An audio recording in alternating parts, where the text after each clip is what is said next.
복된 날입니다. 주께서 은혜 주시기를 축복합니다. 민수기 25장을 봉독해 드립니다. 이스라엘이 시딤에 머물러 있더니 그 백성이 모압 여자들과 음행하기를 시작하니라. 그 여자들이 자기 신들에게 제사할 때에 이스라엘 백성을 청하매 백성이 먹고 그들의 신들에게 절함으로 이스라엘이 바알브올에게 가담한지라. 여호와께서 이스라엘에게 진노하시니라. 여호와께서 모세에게 이르시되 백성의 수령들을 잡아 태양을 향하여 여호와 앞에 목매어 달라. 그리하면 여호와의 진노가 이스라엘에게서 떠나리라. 모세가 이스라엘 재판관들에게 이르되 너희는 각각 바알브올에게 가담한 사람들을 죽이라 하니라.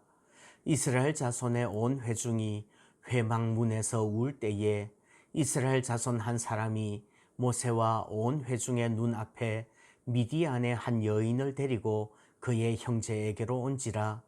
제사장 아론의 손자 엘르아살의 아들 비느하스가 보고 회중 가운데에서 일어나 손에 창을 들고 그 이스라엘 남자를 따라 그의 막사에 들어가 이스라엘 남자와 그 여인의 배를 꿰뚫어서 두 사람을 죽이니 연병이 이스라엘 자손에게서 그쳤더라.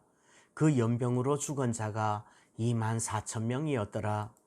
여호와께서 모세에게 말씀하여 이르시되 제사장 아론의 손자 엘르아살의 아들 비느하스가 내 질투심으로 질투하여 이스라엘 자손 중에서 내 노를 돌이켜서 내 질투심으로 그들을 소멸하지 않게 하였도다. 그러므로 말하라. 내가 그에게 내 평화의 언약을 주리니 그와 그의 후손에게 영원한 제사장 직분의 언약이라. 그가 그의 하나님을 위하여 질투하여 이스라엘 자손을 속죄하였음이니라. 죽임을 당한 이스라엘 남자 곧 미디안 여인과 함께 죽임을 당한 자의 이름은 시므리니 살루의 아들이요 시므온인의 조상의 가문 중 한 지도자이며 죽임을 당한 미디안 여인의 이름은 고스비이니 수르의 딸이라.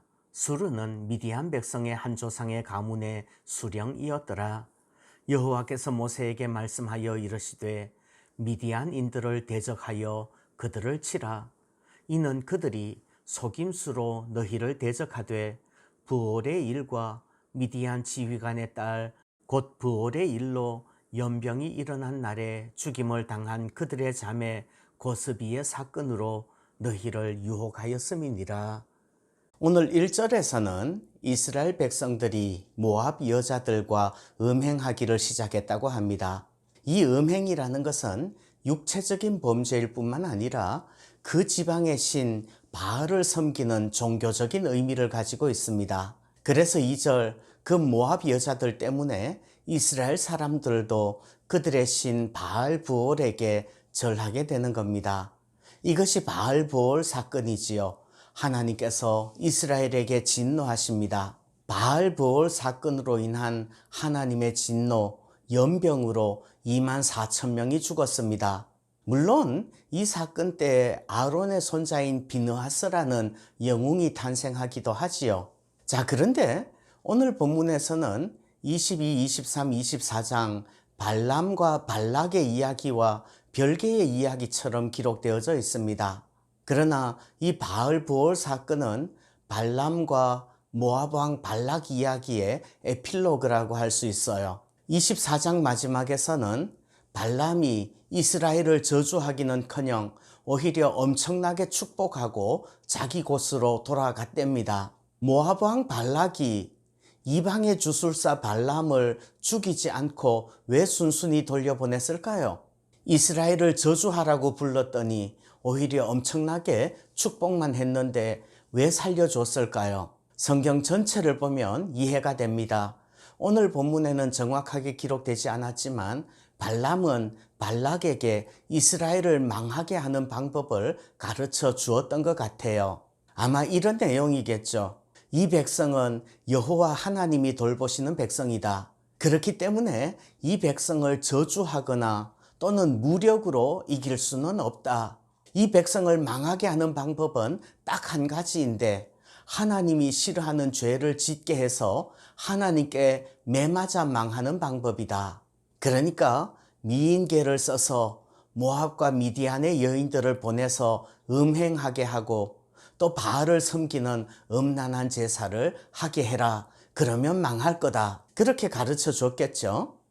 며칠 전에 읽어드렸습니다.